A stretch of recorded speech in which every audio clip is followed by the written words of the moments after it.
Chicken. ফুকেটে এসে পাতং বিচের কথা তো আমরা সবাই শুনেছি, কিন্তু আমাদের মতো যারা মুসলিম তারা যদি হালাল ফুড খুঁজেন তাহলে চলে আসতে পারেন এই কালিং বিচে। কালিং বিচে পেয়ে যাবেন হালাল ফুডের এক বিশাল স্ট্রিট ফুডের সমাহার। ঘুরে ঘুরে দেখবেন আর খাবেন।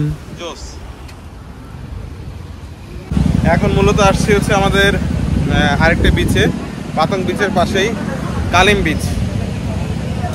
কালিং বিচ, এই বিচে মূলত হচ্ছে যে এটা পুরোটাই হচ্ছে স্ট্রিট ফুডের জন্য বিখ্যাত। প্রচুর পরিমাণে স্ট্রিট ফুড এইদিকে আছে। হ্যাঁ, এটা কিন্তু আসলে মুসলিম এরিয়ার মতো। ম্যাক্সিমাম দোকান এখানে 80-90% দোকানই পাবেন হচ্ছে আপনার সব বাঙালি এবং আপনার হালাল ফুড, মুসলিমদের হালাল ফুড। সো একটু ট্রাই করবো। এখন আমরা দুপুরে আমরা খাইছিলাম একবার, এরপরে কিন্তু আর খাই নাই। তো এখন অনেকটা বিকাল হয়ে গেছে, এখানকার টাইমে প্রায় 6টা, সোয়া 6টা বাজে। নাস্তা করবো, বিকেলের নাস্তা বা সন্ধ্যা নাস্তা যাই বলি না কেন, একটু করে আমরা ট্রাই করে দেখবো যে কেমন লাগে। এখন মূলত আসছি হচ্ছে আমাদের আরেকটা বিচে, পাতং বিচের পাশেই কালিং বিচ। কালিং বিচ, এই বিচে মূলত হচ্ছে যে এটা পুরোটাই হচ্ছে স্ট্রিট ফুডের জন্য বিখ্যাত। প্রচুর পরিমাণে স্ট্রিট ফুড এইদিকে আছে। হ্যাঁ, এটা কিন্তু আসলে মুসলিম এরিয়ার মতো। ম্যাক্সিমাম দোকান এখানে 80-90% দোকানই পাবেন হচ্ছে আপনার সব বাঙালি এবং আপনার হালাল ফুড, মুসলিমদের হালাল ফুড। সো একটু ট্রাই করবো। এখন আমরা দুপুরে আমরা খাইছিলাম একবার, এরপরে কিন্তু আর খাই নাই। তো এখন অনেকটা বিকাল হয়ে গেছে, এখানকার টাইমে প্রায় 6টা, সোয়া 6টা বাজে। নাস্তা করবো, বিকেলের নাস্তা বা সন্ধ্যা নাস্তা যাই বলি না কেন, একটু করে আমরা ট্রাই করে দেখবো যে কেমন লাগে। মোমো মোমো অনেক কিছু ফুড মানে ইয়েতে খাইছি আমরা। এখানে তোমার পছন্দ করে মানে পছন্দের ট্রাই জিনিসটা কি ট্রাই করতে চাও? আচ্ছা, অল ওভার তোমার কাছে কেমন লাগছে? এত সুন্দর এই যে বিচের পারে, অনেক সুন্দর কিন্তু আসলে, তাই না? এবং একটা সেকেন্ডের জন্য মানে এই জায়গায় যে ওয়েভগুলো দেখতেছি, মানে সারাক্ষণই মনে হয় জোয়ারই চলতেছে। দুপুরবেলা যখন আসলাম তখনও দেখি এরকম ধামধাম, এখন এসে দেখি যে সেম একই অবস্থা, যে জোরে জোরে ঢেউ।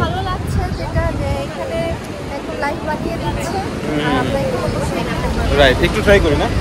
ওকে, এখানে আছে এই যে এখানে লাইভে এখানে অনেকে বসে পড়ছে এরপরে। এই পুরোটাই হচ্ছে যে হালাল ফুড, ম্যাক্সিমামই হালাল ফুড। রাইট।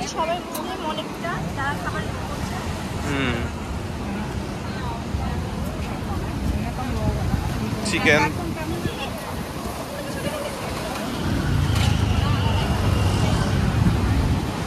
এখানে একরকম খাওয়া হচ্ছে fish item, maybe fried meat, এটা beef. Is it beef? Beef halal? All are halal Muslim food? Thank you, thank you, thank you. এগুলো সব হালাল ফুড। একটু আগে যেটা বলছিলাম, এখানে একদম জাস্ট আমরা যেটা বলি নগদে রান্না করতেছে, নগদে রান্না করে আমরা এটা আসলে এখানে পরিবেশন করতেছে।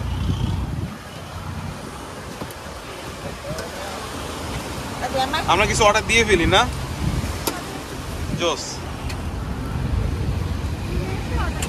হ্যাঁ, ঘুরে এসে অর্ডারটা দিব আমরা।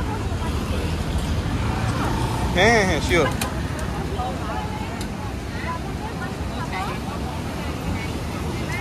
Those are all halal food, right? What is this crab? Is it crab? Okay. আমরা যেটা বলি মনে এটা দেখতে অনেক ইয়ের মতো লাগতেছে না? মোমো। আচ্ছা আচ্ছা আচ্ছা, ক্রাবের মোমো।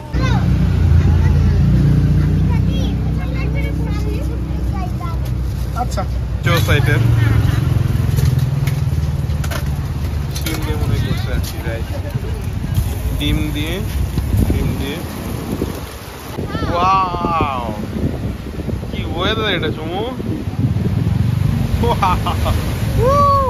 ঢেউগুলো একদম রামিসার গা পর্যন্ত আসতেছে, তাই না বাবা? দেখি তো বাবা,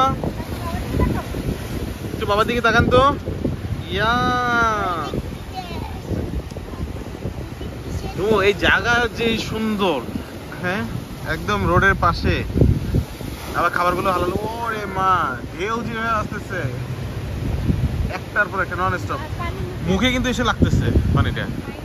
হ্যাঁ, আমাদের জাস্ট রাস্তার অপোজিটেই ওই যে আমাদের গাড়িটা পার্ক করে রাখা আছে ব্ল্যাক কালার, ওই যে গাড়ি পার্ক করে রাখা আছে ওইখানে।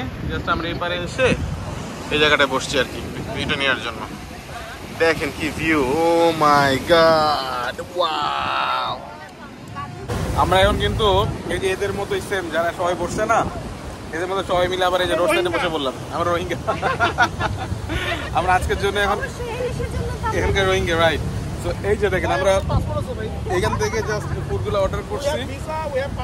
এখানে যতগুলো দোকান আছে সবগুলোই আমি বলছিলাম 80% 100% হালাল মুসলিম। সো এখান থেকে অর্ডার করলাম আমরা, অর্ডার করে এখানে ঠিক এই যে রোডের পারে এরকম এই যে নাকি ভাই ভাবি সহ বসছি। এই যে রামিসা, হাই। সবচেয়ে বড় ব্যাপার হচ্ছে যে পিছনে ঢেউ নন স্টপ।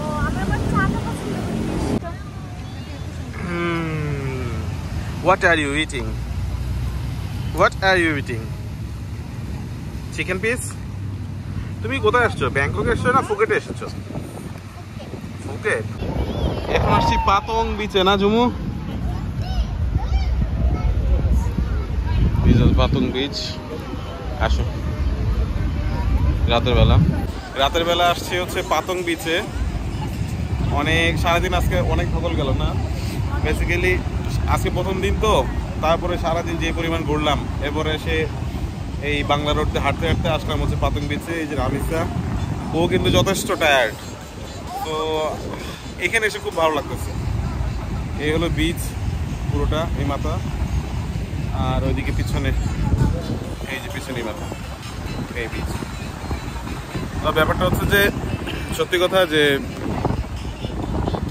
বিচের এই মাথা ও মাথা দেখেই বোঝা যাচ্ছে ওই যে ওই কিনারা আর পিছনে ওই যে কিনারা, শেষ এই পর্যন্তই। আমাদের কক্সবাজার যেরকম এই মাথা ও মাথা দেখা যায় না, অসীম, এরকম না। বাট এরা যেটা করছে সেটা হচ্ছে যে প্রচুর লাইটিং এবং প্রচুর সিস্টেমেটিক ওয়েতে তারা জায়গাটাকে ডেভেলপ করেছে। সো কক্সবাজার, আমাদের কক্সবাজার এর থেকে অনেক অনেক অনেক বড়, স্টেপ নিলে এর থেকে 1000 গুণে বেশি সুন্দর হবে। বাট কম্পেয়ার না করে যদি কথা বলি, কম্পেয়ার করলে আলাদা কথা, কম্পেয়ার না করলে this is very good, very good. কারণ অল ওভার এটার পানির কালার এখন হয়তো দেখা যাচ্ছে না, বাট আশেপাশে মানে এনভায়রনমেন্ট, অ্যাম্বিয়েন্স সব কিছু মিলিয়ে বিচটাকে খুব পপুলার করে ফেলছে আর কি। এই যে রামিসা কিন্তু অলরেডি এই যে বালির ভিতরে ওর কাজ শুরু করে দিচ্ছে, হাত তো অলরেডি ময়লা। যাও, এই ছিল আমাদের ফুকেটের প্রথম দিন আলহামদুলিল্লাহ। সো কালকে আমাদের নেক্সট প্ল্যান, দেখা হবে তাহলে নেক্সট এপিসোডে। টিল দেন, আল্লাহ হাফেজ।